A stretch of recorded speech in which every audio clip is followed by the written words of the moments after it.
नमस्कार दोस्तों, कैसे हो आप सब। उम्मीद करता हूँ आप सब अच्छे होंगे, मस्त होंगे और अच्छे से स्टडी कर रहे होंगे। तो दोस्तों लेकर आए क्लास 10th हिंदी का महत्वपूर्ण जीवन परिचय, जो कि आपके बोर्ड एग्जाम में हर वर्ष आता है। ठीक है, तो डॉक्टर राजेंद्र प्रसाद का जीवन परिचय, जो कि आपके बोर्ड एग्जाम में हर वर्ष ही आने वाला, यानी 100% आता है ये। ठीक है, 100% आने वाला ये जीवन परिचय है। तो आपको इसको बहुत ही अच्छे से तैयार कर लेना है। ठीक है, इसमें हम आपको एक एक पॉइंट आज समझाएंगे। ठीक है, एक एक बोर्ड एग्जाम में हर वर्ष ही आने वाला ये जीवन परिचय है। तो आइए एक एक पॉइंट समझ लेते हैं। जीवन परिचय में सबसे पहले भारत रत्न क्या लिखेंगे। भारत रत्न डॉक्टर राजेंद्र प्रसाद का जन्म कब हुआ था? 1884। यानी आपको इस पर ध्यान देना है कि उनका जीवन 1884 ईस्वी में होता। कब हुआ था? 1884 ईस्वी में। एक पॉइंट आपको ये याद रखना है कि डॉक्टर राजेंद्र प्रसाद का जन्म कब हुआ था? 1884 ईस्वी में हुआ था। फिर अगला पॉइंट देख लेते हैं। बिहार प्रदेश में छपरा जनपद के जीरादेई नामक गांव में हुआ था। कहाँ हुआ था?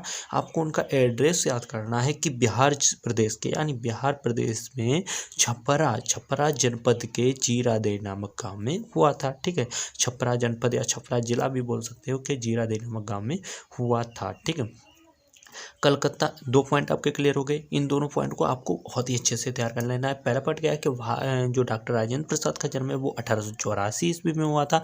अगला पॉइंट आपका क्या है कि बिहार प्रदेश में छपरा जनपद की जीरादेई नामक गांव में हुआ था।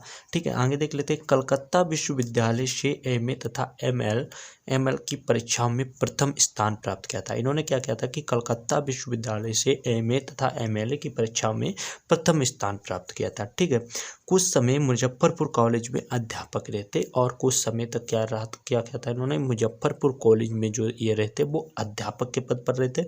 क्या रहते? कुछ समय के लिए मुजफ्फरपुर कॉलेज में अध्यापक रहते। ठीक है, तो आपको कैसे तैयार करना है कि डॉक्टर राजेंद्र प्रसाद का जन्म कब हुआ था? 1884 ईस्वी में हुआ था। ठीक है, कहाँ हुआ था? बिहार देश में छपरा जनपद के जीरादेई नामक गांव में हुआ था। और ये किस विद्यालय में पढ़े थे? इन्होंने कलकत्ता विश्वविद्यालय एमए तथा एमएल की परीक्षा में प्रथम स्थान प्राप्त किया था।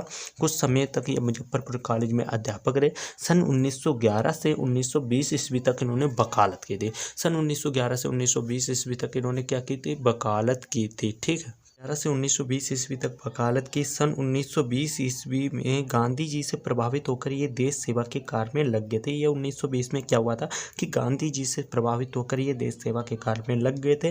कांग्रेस के 3 बार सभापति चुने गए। कांग्रेस के क्या हुआ कि 3 बार सभापति चुने गए। सन 1952 से 1962 ईस्वी तक भारतीय गणराज्य के राष्ट्रपति पद को अलंकृत किया। ठीक है, सन 1952 से 1962 ईस्वी तक भारतीय गणराज्य के राष्ट्रपति पद को अलंकृत किया। ठीक है, राजेंद्र बाबू अपनी सत्यनिष्ठा, ईमानदार और निर्भीकता, देशभक्ति, सज्जनता और सादगी के लिए प्रसिद्ध थे। ठीक है, जो राजेंद्र बाबू थे वो अपनी सत्यनिष्ठा, ईमानदार और निर्भीकता, देशभक्ति, सज्जनता और सादगी के लिए क्या थे? ये प्रसिद्ध थे। ठीक है, ये प्रसिद्ध थे। सन 1963 में पटना के साधगता आश्रम में उनका स्वर्गवास हो गया। सन 1963 में पटना के साधगता आश्रम में उनका स्वर्गवास हो गया। क्या हो गया था? स्वर्गवास हो गया था।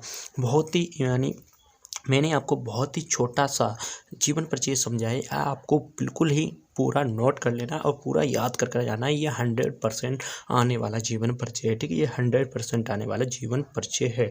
ठीक है, आइए इनकी कुछ रचनाओं को भी आपको लिखना होगा, तो इनकी कुछ रचनाओं को भी देख लेते हैं। पहली रचना क्या है कि भारतीय शिक्षा। इनकी पहली रचना क्या है? भारतीय शिक्षा, मेरी आत्मकथा, शिक्षा और संस्कृति। हमने इनमें 3 ही रचनाओं को लिया है, बाकी की आपको जितनी भी याद हो लिख देना, बट आपको 1-2 रचनाएं वहाँ पर जरूर ही लिखना है। ठीक है, तो आई होप आपको ये जीवन परिचय अच्छे से समझ में आया होगा। जीवन परिचय अच्छे से आपको इसको अच्छे से ही तैयार करके जाना है, जो कि आपके बोर्ड एग्जाम के लिए काफ़ी इंपॉर्टेंट होने वाला है। मिलते हैं किसी नेक्स्ट वीडियो में, जब तक के लिए जय हिंद, जय भारत, वंदे मातरम।